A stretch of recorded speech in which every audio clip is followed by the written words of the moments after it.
Right. Hi, everyone. It's 4 o'clock. Time for our first reboot dialogue. It's been a long time in the making, and it has changed a lot over the last 12 months. Initially, the idea was to have an immediate response to Corona and the lockdown. But then there were a lot of podcasts, video logs, YouTube channels that responded to the lockdown, and it was very difficult to see how one could add anything to that. And then after a while, the whole Corona issue became a side issue, and it opened up to wider issues. The pandemic massively accelerated digitalization. It had a huge impact on the way society conducts public life and how we perceive and how we engage with democracy and with the political process. Governments have spent huge amounts of money on countering the negative impact of the lockdowns and of the pandemic. And surely there is a strong sense that somehow they need to climb back on the spending, and that what will follow will be a period of austerity.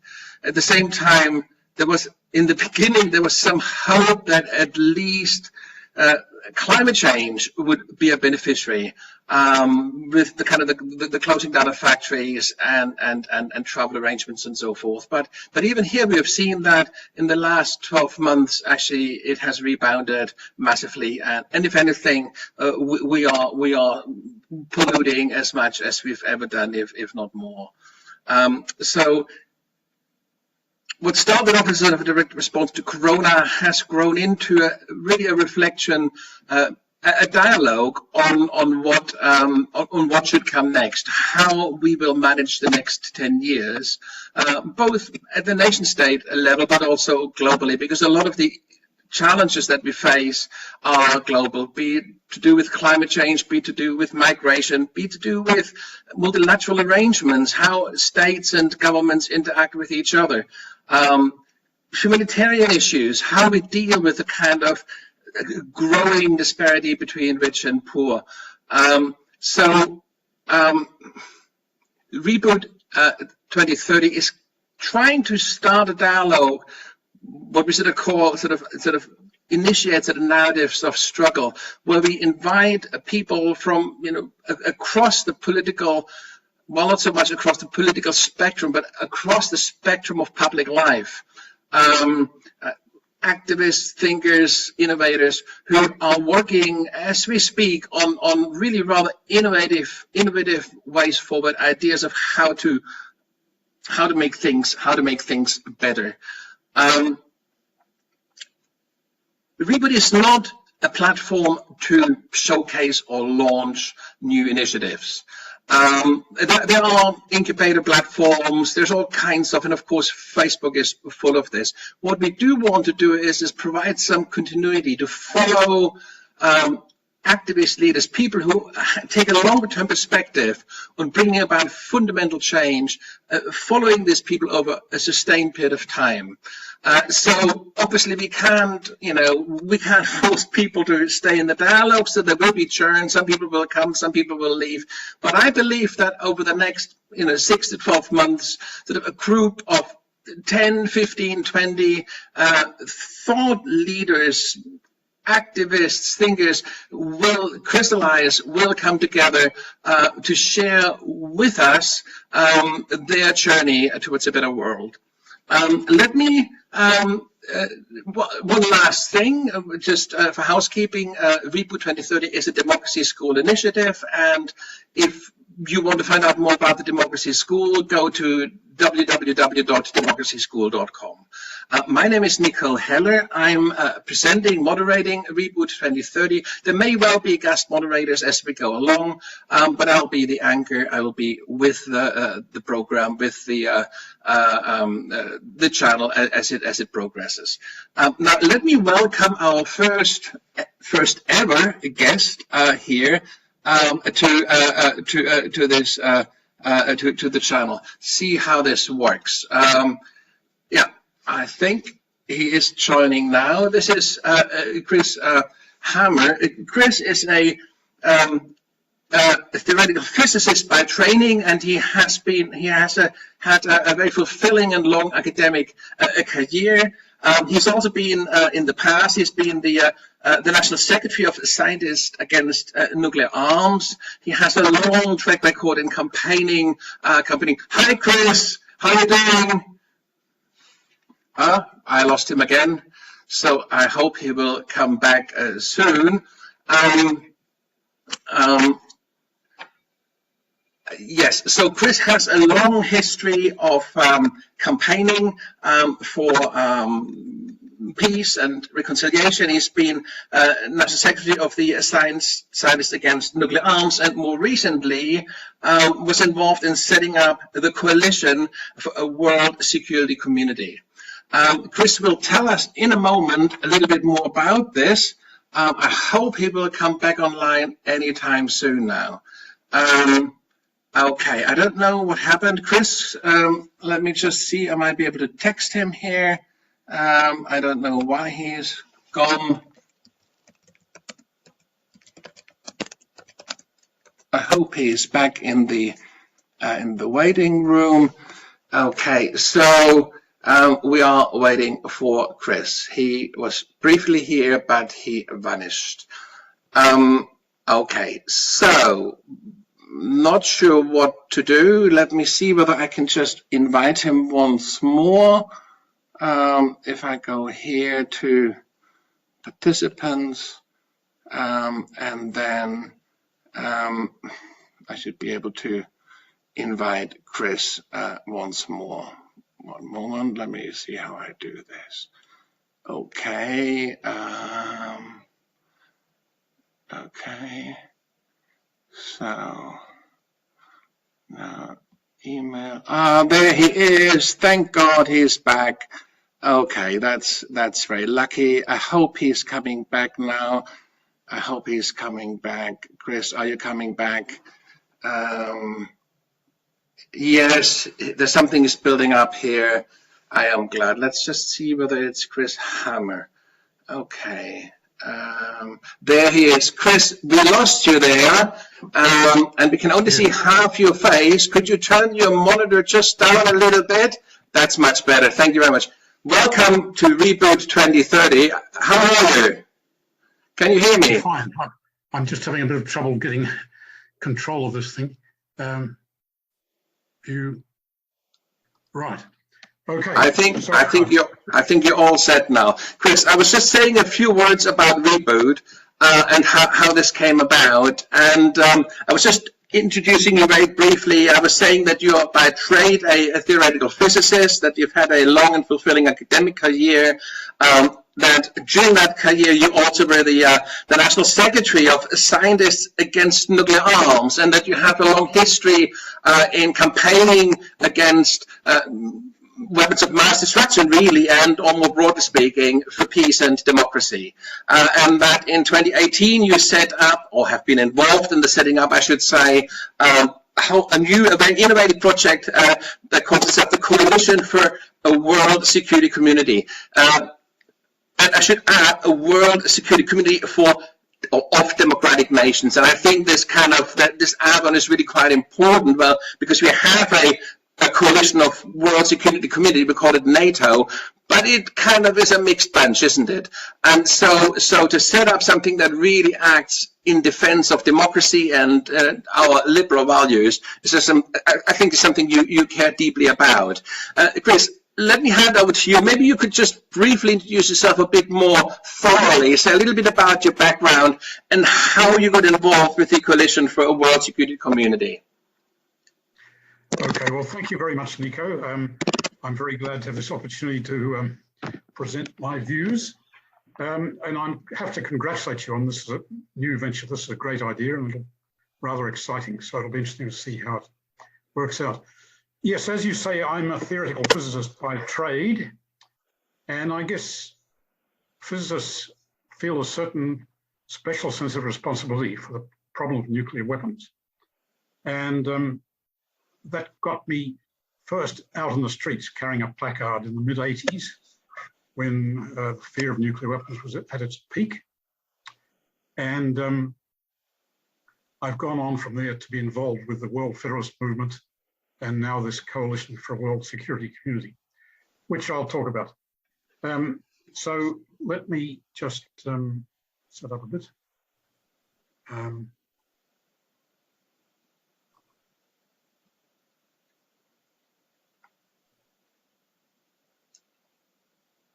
Yes, so let me summarize. I want to talk about this objective of our, are you seeing me? I'm not sure.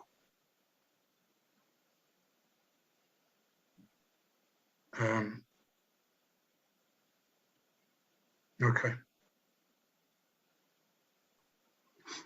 There we are. I'm just setting up my cheat sheet here. I want to talk about this objective of ours of a world security community of democratic nations. So I'll first give the immediate motivation, which is countering autocracy. And then I'll give the long-term motivation, which is better global governance, which in fact is just a mealy-mouthed way of saying world federation. Thirdly, I'd like to talk about the European example, which should be of interest to you guys in Europe. And fourthly, a brief outline of our scheme, and that'll be about all the time I've got. So let me first look at the immediate motivation, which is countering autocracy. So in China, in recent years, we've seen President Xi Jinping exhibit all the characteristics of a classic dictator. He's held military parades with missiles, flags, straight arm salutes. He's got 1 million Uyghurs in re-education / concentration camps. He's undertaken stern repression of any sign of dissent, either by putting people in prison or even executing them. He's just recently suppressed democracy in Hong Kong, despite an agreement with the British. He's fortified inlets in the South China Sea along this 9-dashed line in defiance of international law, the ruling of an international court. And he's currently engaged in making himself president for life, evading the restriction of 2 terms as chairman. Well, that's not enough. Just recently, the problem of Taiwan has come up. So he's explicitly promised to reunify Taiwan, the thriving democracy in Taiwan, with the mainland. And he's promised, by force if necessary, he's promised to do it by 2048, which is the 100th anniversary of the communist takeover. And analysts estimate that he's going to try and do it while he's in office, so by 2028. And I've seen some analyses that say he may even be ready to go within about 3 years. And the same analysts say it's going to be awfully difficult to stop him. So the US and Japan have promised to defend Taiwan against any forcible attack, but analysts say they might well lose the battle. So this is a rather terrifying prospect. It could mean basically the outbreak of World War III, if you like. So what do we do about that? Well, it's clear that if we're going to stop it, or try to stop it even, the world's democracies have to work together. And if the major democracies all got together, they dispose of something around 2/3 of the world's GDP, 2/3 of the world's military expenditure, and that should be enough to deter Xi Jinping and dissuade him from any actual aggression against Taiwan. So we're proposing that they should form a global alliance, a world security community for this purpose. So that's the first motivation. That's the immediate motivation. The second motivation is the long-term motivation, better global governance. So at this point, I tear off my whiskers. I'm a world federalist. So humanity in general faces some very serious problems. They seem to get more serious by the year. So number one these days is global warming. Number two is always the long-standing problem of nuclear weapons. And then the list goes on and on. There are sargasso seas of plastic in the oceans. We've seen species extinctions by the hundred. We've got refugees. We've got about 80 million refugees and displaced persons, a number greater than the population of France, and so on. How do we solve those problems? Well, we obviously need all to work together to solve them. And basically, that's the function of government. The function of government is to meet the needs, the common needs of a society, and solve the problems. And that's true whether it's the local level, the national level, the regional level, or now the global level. And therefore, to deal effectively with all these problems, we really need some form of world government, to put it plainly, which would naturally take the form of a democratic world federation. And the present UN is obviously not sufficient. They're doing the best they can, but it's not enough. Well, that's been crystal clear to me as long as I can remember. I don't think you really argue with that logic. However, the World Federalist movement has existed ever since World War II, campaigning for this objective without success. So we need to box clever. We need to find better ways of achieving that objective. What's the basic problem? Well, a fundamental principle of any world federation has to be democracy. We have to make sure there's no possibility of a world tyranny or a world autocracy. That would be catastrophic. So it has to be democratic. And that's a major problem because it also needs to be universal. It has to embrace everybody, but of course, not all the world is democratic. So you could say that's the basic problem. So what do we do? Well, Europe, it seems to me, has shown the way. At the end of World War II, that was something like the fifth major war between France and Germany in 200 years.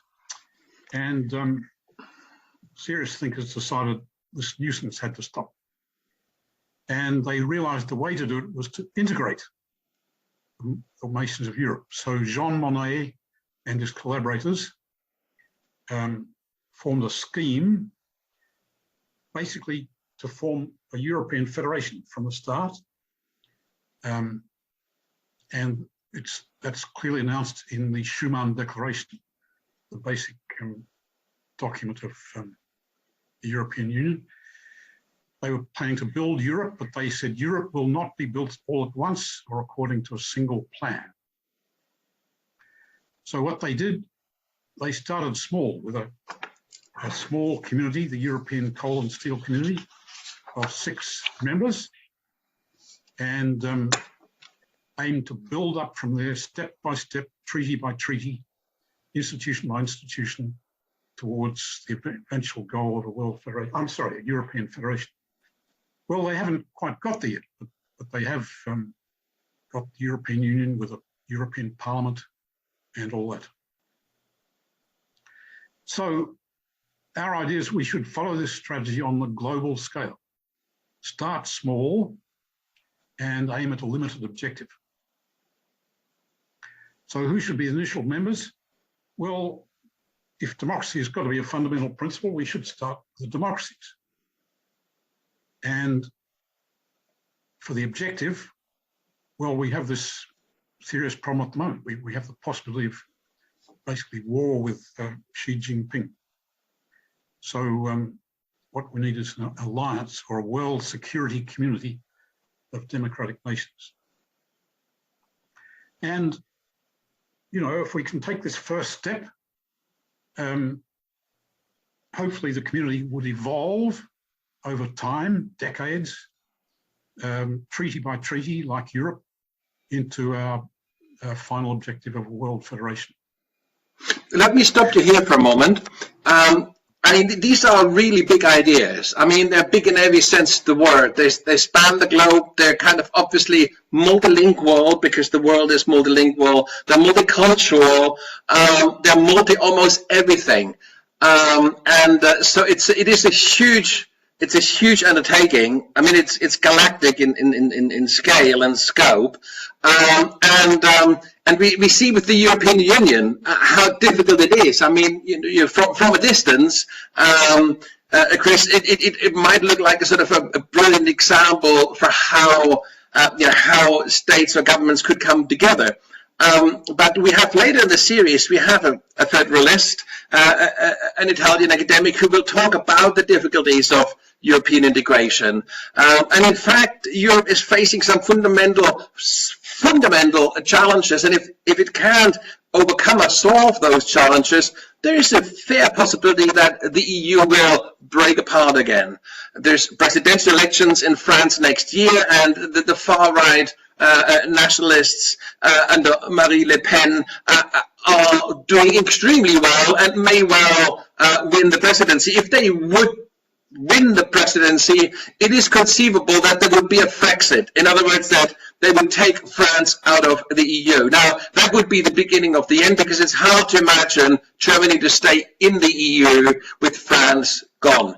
And there's other countries who would probably then also have second thoughts about this. So it's a shaky undertaking. It's very difficult, and yet Europe is quite culturally integrated already, and has been for a long time, through music, through art, through literature, and so on and so forth. So it's been a kind of homogeneous kind of cultural zone, and people refer to us in Europe as Europeans. And we don't refer to the world population as earthlings or whatever. So there's a huge step here in every sense of the word. Nonetheless, we need these big ideas, and what I would like to discuss with you is kind of explore is how we could, in very practical terms, move from a position of paralysis where we are right now, where everybody who kind of tunes into Reboot now and listens to you must think, well, yeah, this is a great idea, but surely what do we have in common with people in Africa, in Asia, in South and Latin America? How do we bring all of this under? And then there's a distribution of wealth. Yeah, there's a distribution of wealth. There's real economic interest behind the structures that we have. And how do we break this open? How do we redistribute more fairly, and so on and so forth? We don't manage to do this really very well within the EU, but imagine on a global scale how difficult that would be. So what interests me is I'm not discarding the idea out of hand. I'm not saying, oh, well, this is just pure sheer idealism. Let's forget about this. What I'm saying is, well, it is a worthwhile idea to hold on to, because if we lose that idea, we lose much of our humanity. So the question is, how can we build on this, and what are concrete steps that we can take to take us closer to a world community, world security community?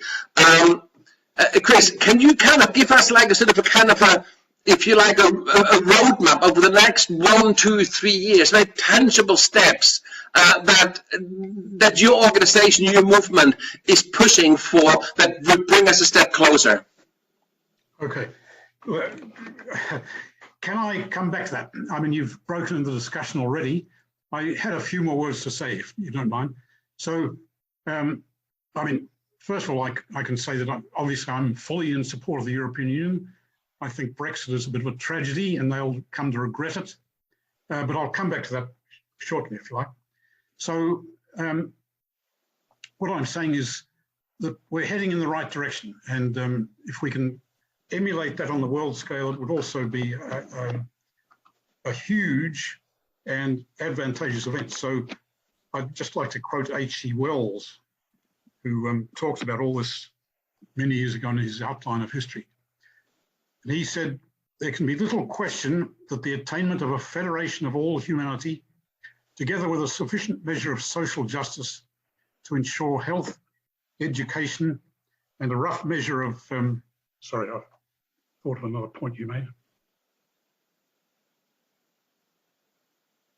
A rough measure of equality of opportunity to most of the children born into the world would mean such a release and increase of human energy as to open a new phase in human history. So these are big ideas, sure, but maybe there's a small step we can take towards it. Okay. Our proposal, I just want to say a few words about what we'd like to see. The bare bones, a community on the European model. So as I say, Europe has given us the model. I won't go into details, but they've invented the idea of qualified majority voting, which means that you don't get tangled up with vetoes by individual nations who object to something. It should include a parliamentary assembly, which will be the prototype of an eventual world parliament. It should include a court, which will be the prototype of an eventual global legal system with binding laws. And just as Europe did way back with the ECSC, the members should make binding commitments to defend each other against any external attacks. So it would, at the basis, be an alliance, like NATO, if you like. And they should make binding commitments not to undertake military actions against non-member states unless authorized to do so by the Security Council, which is international law at the present. Now, the advantages of that would be it would give an ironclad, or as ironclad as it may be, guarantee of security for all its members. It would undertake, well, it would be a close partner with the UN in peacekeeping and peace building in the wider world. So it would give great new powers in that regard. It should allocate structural adjustment funds to bring less advanced members up to parity with the others. In other words, it should adopt the principle of solidarity like Europe has done. The fact that it subjects itself to the Security Council in the wider world means that it should be possible to avoid any new Cold War with China or Russia. And as I've been arguing, it should be a big step forward towards better governance in the future. And finally,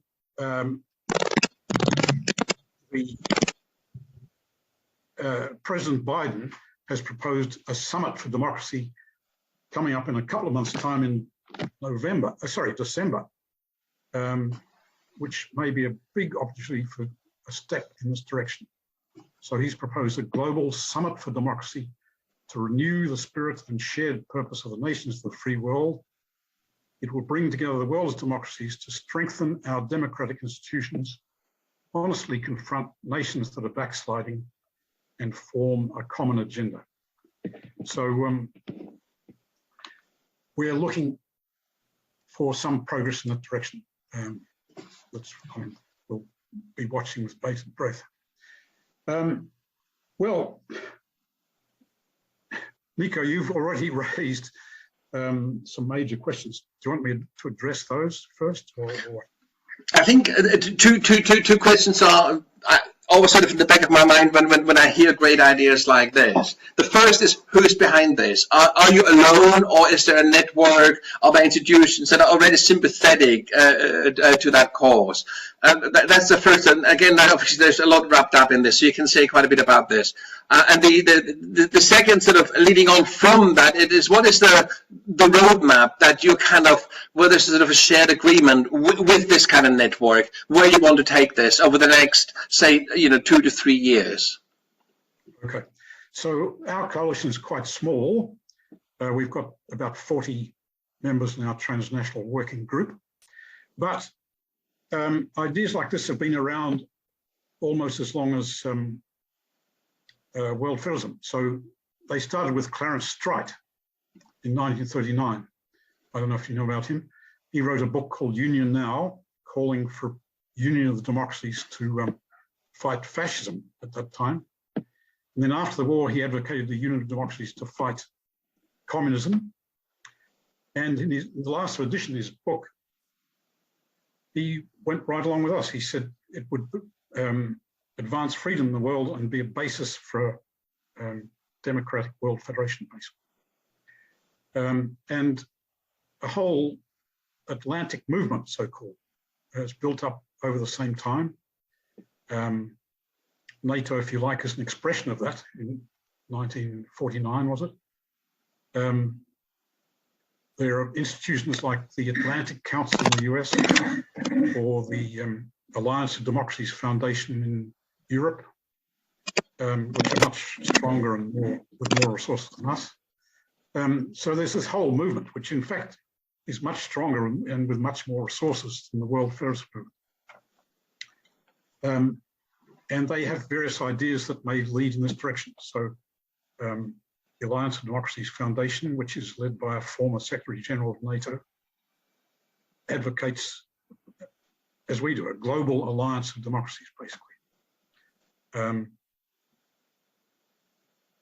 The Atlantic Council and other bodies advocate a D10, that is an extension of the G7 to include not only North American and European democracies, but so just one kind of a question there. When you say D10, does the D stand for democracy, or what does the D? Yes, yeah. Yes. So it includes the US, Canada, France, Germany, Britain, Italy, I guess. Well, they're proposing to add Japan, South Korea, Australia, and India, possibly, which would make, I think, it D11. But anyway, that's quite a strong push at the moment, and that could be a step in our direction. To follow European example, we'd like to include all those prototype organs of democratic government, a parliamentary assembly and a court. I mean, NATO already has a parliamentary assembly, so some of these things are already there. You mentioned NATO. That's one possibility, that just make NATO a global organization, and that's been discussed within NATO itself. Well, there's a broader, Chris, let me just, there's a broader question, isn't it? And it's kind of been in the back of our mind, the way you see this, from the way you talk, it's not just about security. You see this as much more, as you said, leading towards a world government. Now, why not build on the UN? And which obviously at some point, I mean, there are people within the UN and around the UN who have very similar dreams and ambitions. Why build a parallel infrastructure and not just reform the UN to meet your objectives?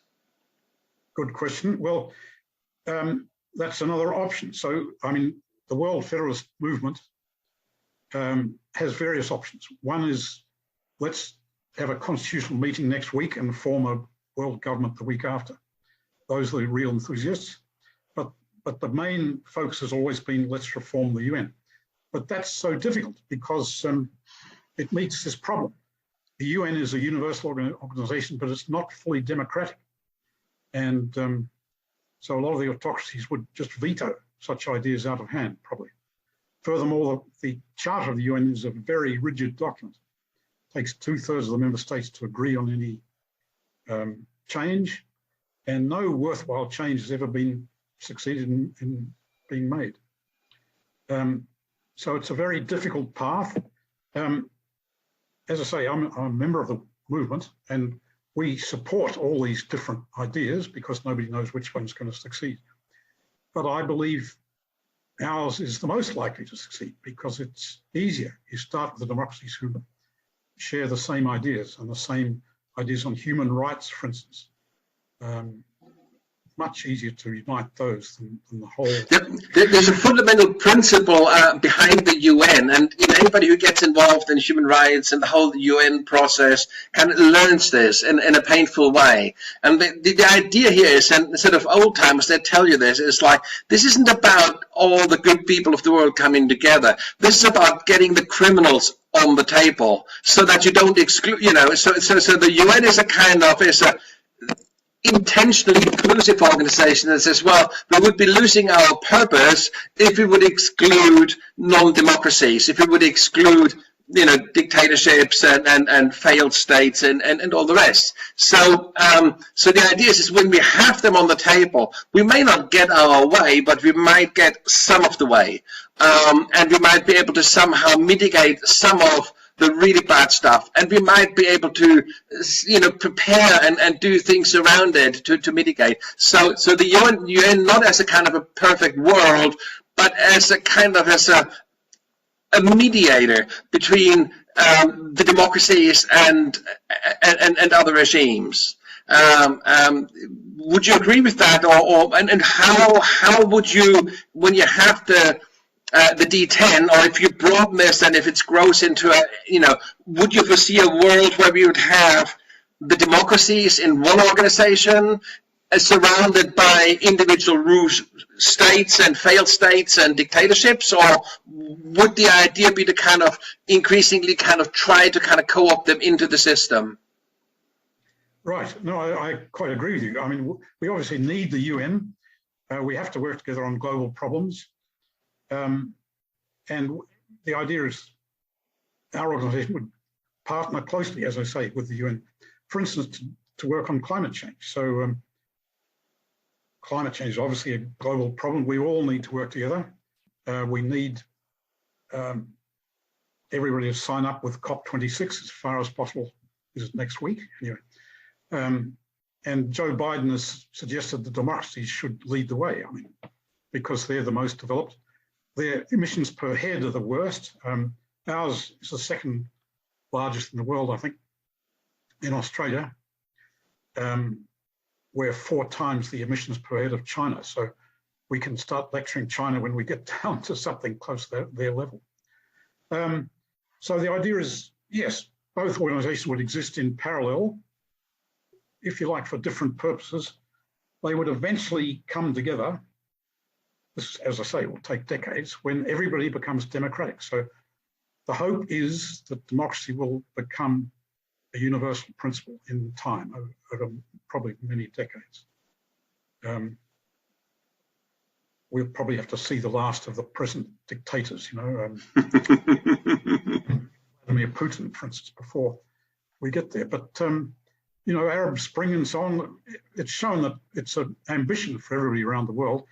And going back to one of the questions you asked, what do people around the globe, what do people in Africa and Asia share with Europe, say? Well, we're all human beings. We all have common needs. We all want peace. We all want prosperity. We all, we're all the same in many fundamental ways. And that's what government is for, to deal with the common needs of the society. Now, another problem that I see with big ideas is that we very often discuss them in the abstract, and at best at the level of policy or at the level of international law. But this makes it very difficult for a lot of people, I'd probably say for the majority of people, to get involved, because they want something to hang their hat onto. They want something concrete. They want to do something. So my question is what can we do? I mean, how do you get involved, with the world security community, and what would an activist kind of day look like in that movement? What do you do, kind of like to, and how do you kind of look back, at a day's work and say, well, we have done well today, we've moved on a step. How do you kind of, how do you deal with that? Okay, well, I mean, what you do is go to our website and join up with our working group. But the idea is we want to link up, first of all, with other like-minded organizations. So I've mentioned the Atlantic Council and the Alliance of Democracies Foundation. We'd like to get some sort of voice at the Summit for Democracy. And so the US State Department has invited various civil society actors to join in a working group under their sort of overall supervision and submit proposals to the summit. And we've just in the last few days managed to penetrate that maze and get signed up for a working group. Excellent. And I mean, basically what I'd like to see is, again, follow the European example. So a group of the major democracies decide they want to unite or form this global alliance. I should go back. Well, there's so many things. You mentioned NATO. One easy way would be to let NATO become a global alliance with members in the Indo-Pacific. But as far as I understand it, that has been ruled out already by France and Germany.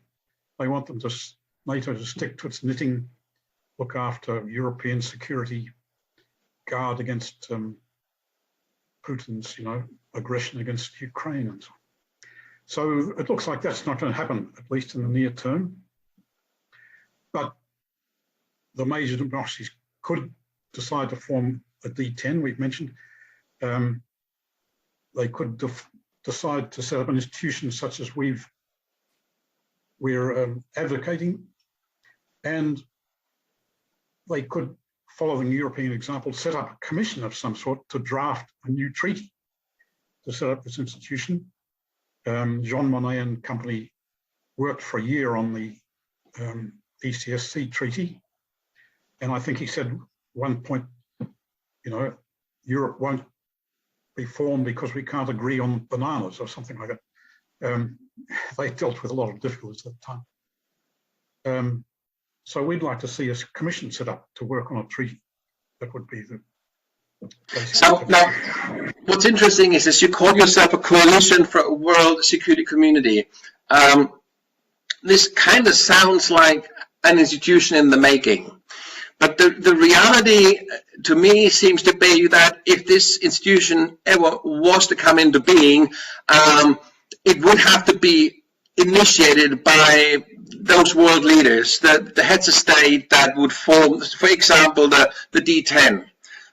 Where would that leave you? I mean, would you become somehow part of the structure that they are setting up, or would you sort of stay outside of it as if you like, as a civil society watchdog, to kind of try to influence, policy and try to make it as good as it can be from a civil society perspective? How do you see these pieces fit together? I mean, of course, one is campaigning, lobbying these governments for them to kind of take this idea serious and to move in that direction. But if they ever were to do that, and one hopes they will, then obviously they go for closure, and you're locked out, because then it's big boys business, and then they have their own policy honks in their own ministries, in their own departments, in the foreign ministries and so forth, who will do that work. And where does it leave you? I mean, how do you fit into that structure?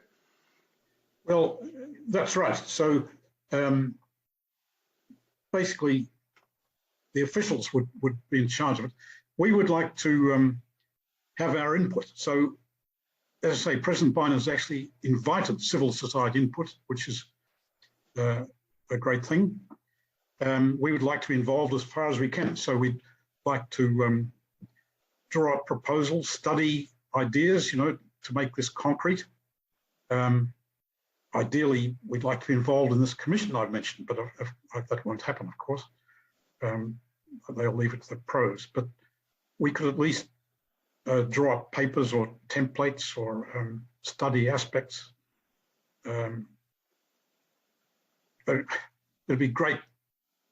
So unfortunately, I mean, you're right, it's a top-down idea we're talking about. So we're talking about an institution between heads of government, if you like, proposing things. Whereas we're a NGO, a bottom-up organisation from society. So it's hard to see exactly how we could be concretely involved, but we could be make studies. We could give them ideas and hopefully. As a campaigning organisation, really, campaigning around these issues. Yes. And I mean, it's a bit like, like human rights organizations like Amnesty. I mean, they will campaign, they will, and so on and so forth. But at the end of the day, it's going to be the, that's called human rights, who will make decisions on the status of particular crimes and all the rest. Yes. So yeah, that makes sense. But sort of a last question. I mean, you're talking a very long time frame, sort of glacial, and how do you sustain, because obviously the world is short-lived, and I mean, if you only look at the last 6 months, what has happened in world politics, there's so many events who have changed the kind of the choreography and also the kind of, the climate of international politics, that it's hard to see how you can sustain a single idea over the long run. What is your strategy for sustaining it, and what is your strategy for keeping it alive and for keeping it going? Well, again, I mean, I'm sort of fixated on the European example. So there are lots of if you like, civil society organizations pushing these ideas continuously. So Jean Monnet set up an action committee for a United States of Europe, right? Which existed for 30 years or so. And well, there are all these other actors, Antonio Spinelli, what have you, who pushed for the European idea. And they achieved, first of all, the Treaty of Rome, Treaty of Maastricht, stage by stage. So it took decades, still taking decades. And our ideas would also take decades. So Freeman Dyson, another physicist, predicted it might take 50 to 400 years. So hopefully 400 years is a pessimistic estimate. 50 is maybe optimistic, who knows. But we have to be prepared for the long view.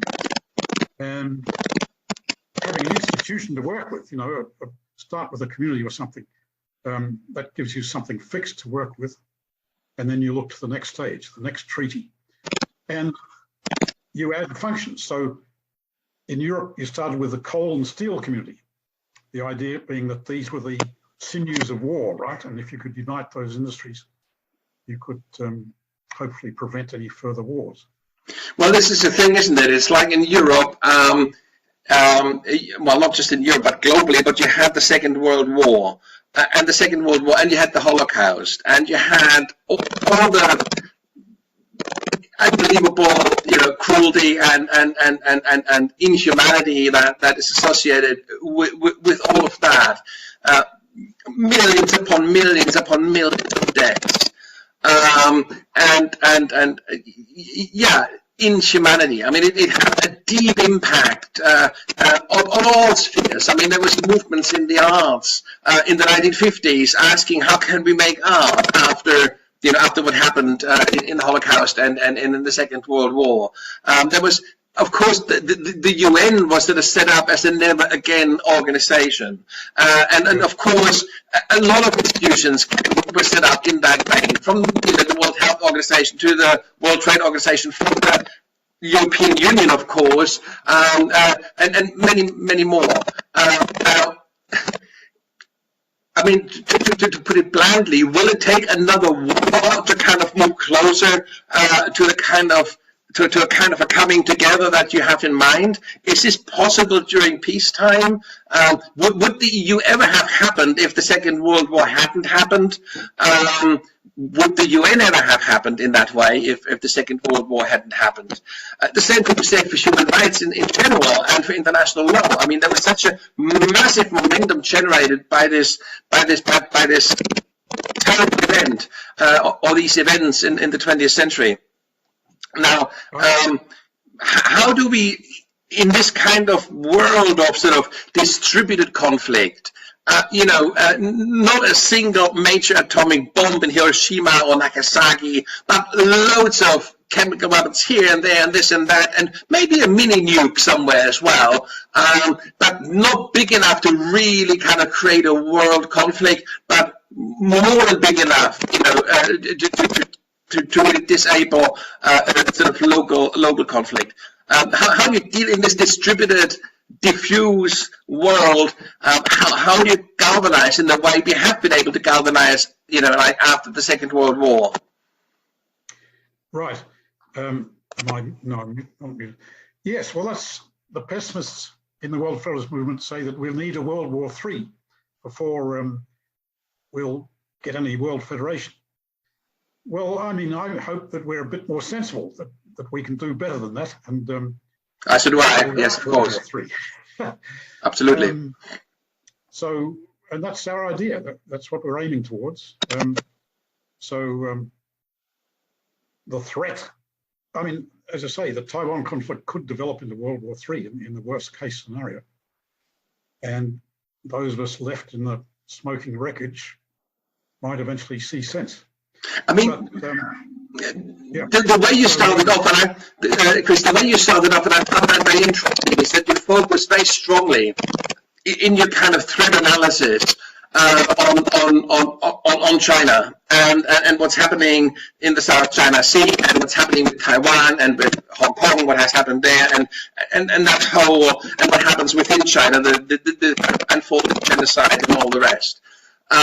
You're very explicit about that. So,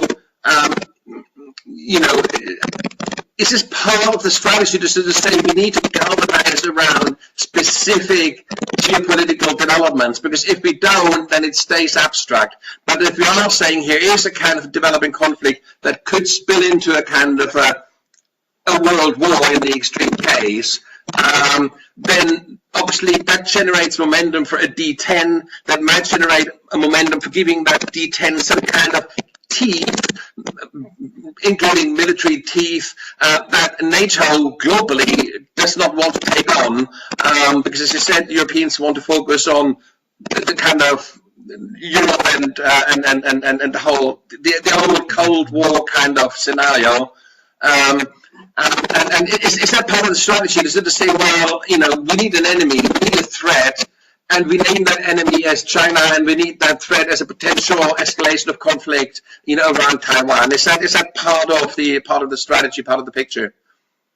Well, yes. I mean, this is not a good thing, but the threat, if you like, does give us an opportunity. So obviously the democracies are scared, if you like. They're worried about this problem, so that gives them a motivation to get together, which I mean, we would advocate anyway, but this is maybe an opportunity, and the Summit for Democracy is the particular opportunity.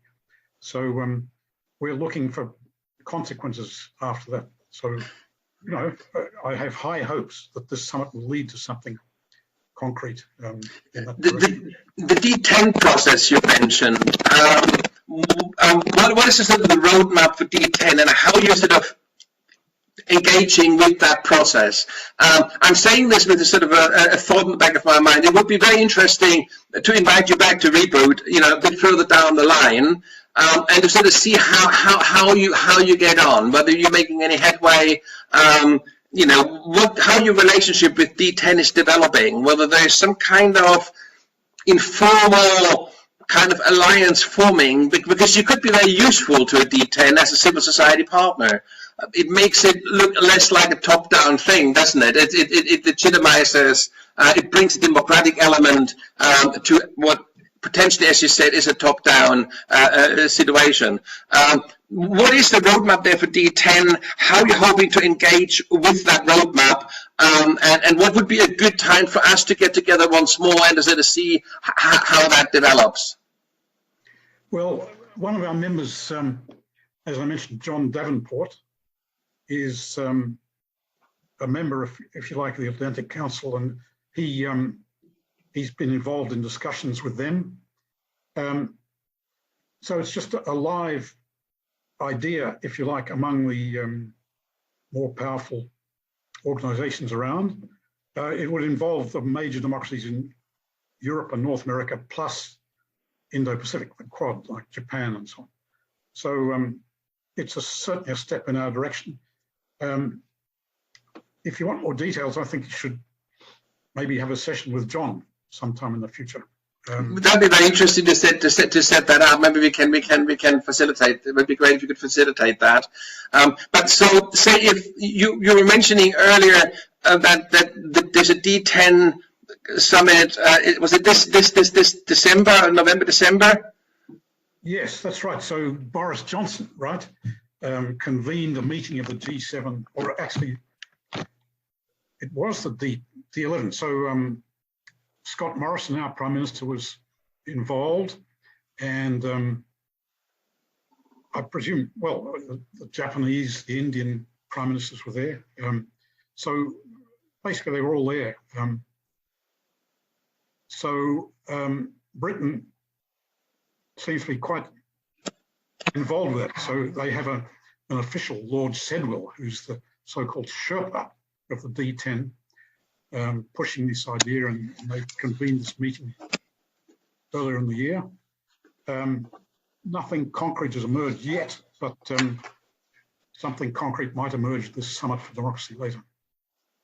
So yes, there are movements at the top level in that regard.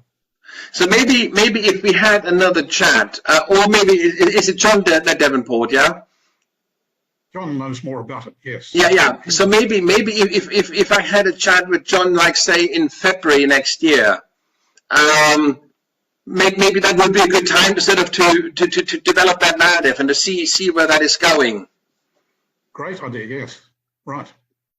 Excellent.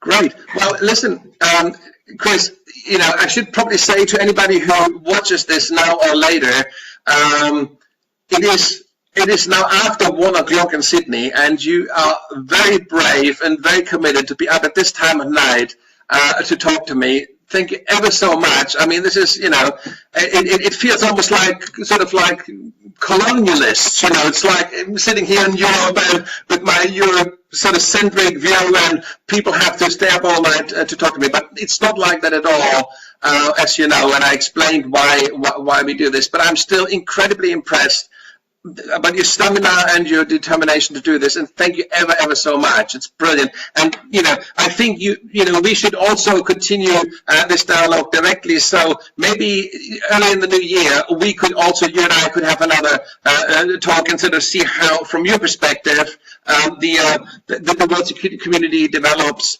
and you know, what kind of, you know, next steps might follow.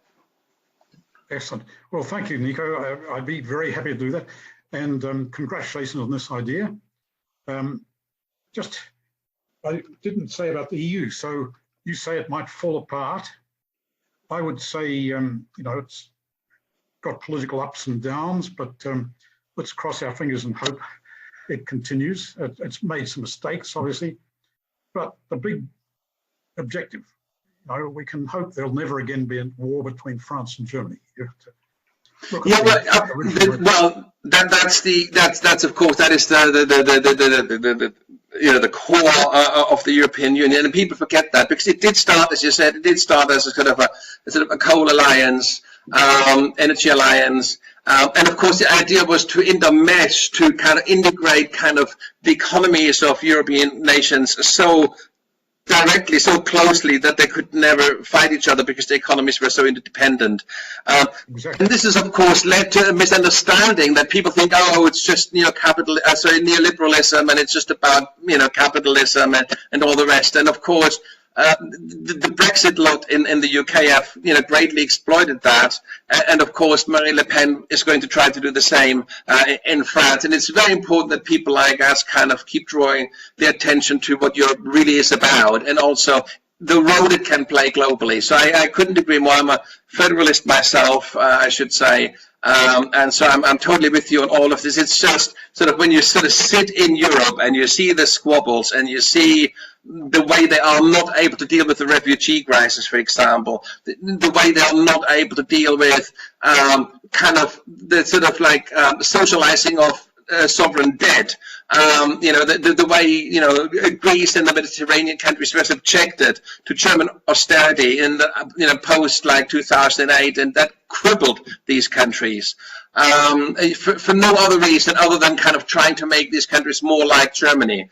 And you see this, and you see all the difficulties and the problems that the European Union has, and so. From a European perspective, it's not an easy sell to sort of say, let's build a Europe on a global scale at the moment, because people say, oh God, isn't it bad enough like in Europe? Do we need to export that now to the rest of the world? But I totally see where you're coming from. And yes, we do need a much stronger sort of multilateral culture, moving towards a federalist culture. There's no question about it. And I think the future of the planet really in the long term depends on that. There's no question. We're so interdependent. Pollution knows no national boundaries, and in fact, economic crisis doesn't know any national boundaries either. It all, and nor do viruses, as we now see with Corona. Again, there's a lesson there that we need to democratize health, across the globe. And in fact, health security could, in my view, would be a really important aspect to integrate or to include in your sort of world security community, because I think health is one of the issues where we really begin to feel very unsecure very quickly. And it's not just the chemical weapons and the biological weapons, it's also man-made viruses, and it's also, of course, natural viruses. So I think you're doing a brilliant thing. It's a huge idea. It's very hard to get to get one's head around it. There's a danger that we kind of think, oh God, I'm so glad Chris is doing it. I don't have to think about it then. But I do hope that that we can kind of get people to think about these issues, to allow themselves to think big, because I think that's where it starts. I mean, if we don't allow ourselves to think big, we can't act on it. So this is really the first level of censorship, the first level of oppression really starts with kind of us oppressing ourselves and saying, no, this is too big for me, this is too big for us, we should stick to what we can control. And here's something that is truly big, and it leaves one with a sort of sense of, it's possibly too big for me, but I don't think it is, and I think we need to find ways of nibbling away on it. We need to find ways of breaking it down into small bits that we can quantify, and that we can say, well, we've done that step, and now let's do the next step. And I hope that maybe when we meet again in a few months' time, that we can begin to sort of think about these steps in concrete ways, because it'd be great to kind of develop this dialogue into a kind of a meeting place for people who want to be part of that journey. Excellent. And are you going to have a meeting on Europe? I mean, we've raised all sorts of questions there. We do have a meeting on Europe indeed, and it's coming up very shortly, in 2 weeks' time, I believe. So you do tune in, and it's very much about about European integration. In fact, if you go to reboot2030.com/contributors, and you scroll down, you see our sort of European program, and there's a sort of a long sort of positioning statement as well of how we're going to sort of tackle that, how we're going to address that. Yeah, please do tune in. And the other thing is, if you have a mailing list, through your World Security community that you can utilize, and let them know about this program and about upcoming programs. The more we spread the word, the more we can make this a sort of forum for big thoughts, big innovations, and long-term thinking. Because I think, this is very much part of what, we're not going to solve the climate crisis overnight either. And it will require truly big thinking to solve it. And it's this kind of petty little thinking that actually stops us from actually solving it. We need big major steps, and we need them within the next 10 years. And I think when it comes to democracy, when it comes to world security, it's a very similar situation. So thank you very much, Chris, for being at the forefront of the thinking in this area. Thank you very much. Thank you, Nico. Very good. Talk to you, well, hopefully in the next few months. Right. Okay. Well right. done. Have a good time. Bye-bye. Bye-bye.